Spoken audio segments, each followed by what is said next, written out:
Okay. So this is going to be my review on the Zowie GSR-SE. Um, it's a pad that I'd say is not for Fortnite, to be honest. I've had plenty of my friends on this pad, like Tristan and one of my friends, Clips. The pad, since you have a lot of arm movement in Fortnite, and like I guess if you have the bigger one, it's not that much of a problem. With the smaller one, your hand and wrist keeps going up on the lip of the thing, so it just the thing gets frail. There's no stitching, so it gets all frizzy. Like all the stitch, like I guess it's not really stitching, but like this stuff gets all frizzy and like loose and everything. So it just like breaks and gets annoying and whatnot. So this pad is definitely a Valorant pad. If you watch any Valorant content at all, like especially in the pro scene, like VCT or whatever, you'll see at least one player using this pad. It's a very, very good Val pad.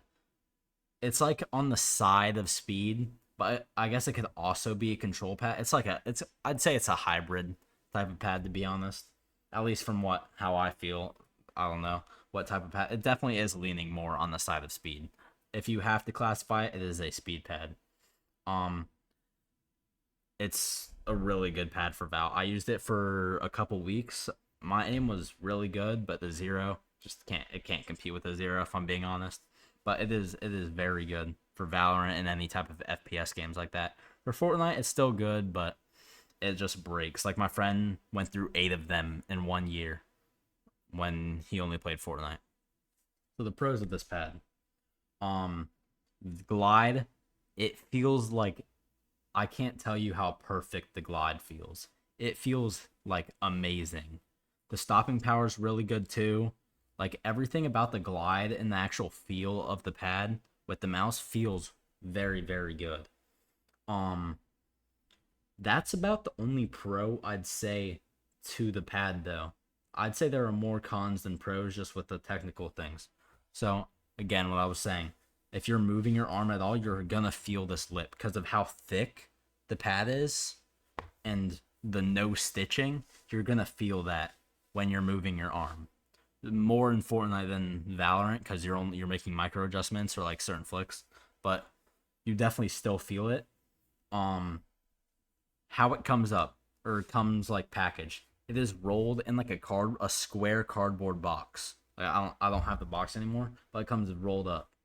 So the pad is still like I don't know if you guys can see it, but it's still like it's not fully flat, and that goes for the top here too.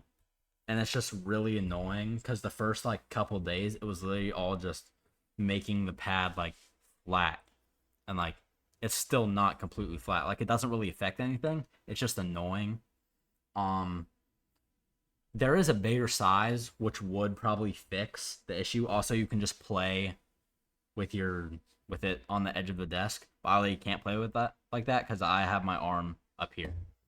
So, that's just a con for me personally or how anyone else has their arm position. Bigger pad, which is I think it's like 20 extra bucks would fix it, but it's also 20 extra bucks. Another pro. It is a very cheap pad. It's like $35, which is very, very, very good.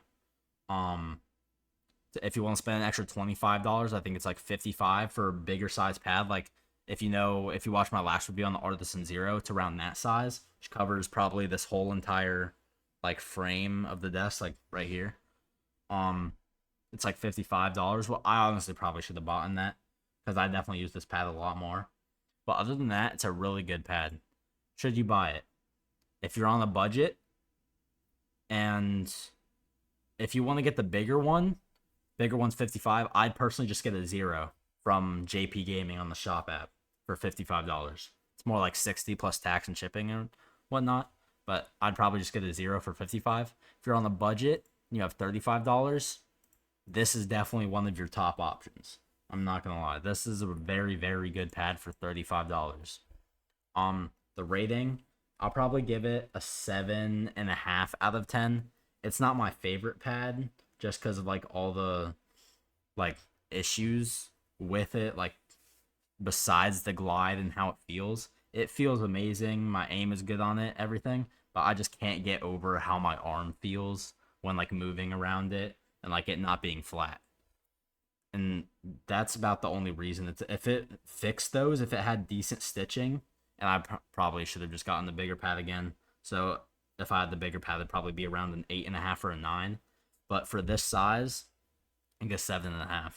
So that's really all there is to this pad. Very good, basic pad. Like $35. You get what you paid for. That's how I can sum it up. You get what you paid for. $35 feels good, but there are some things wrong with it. That's about it.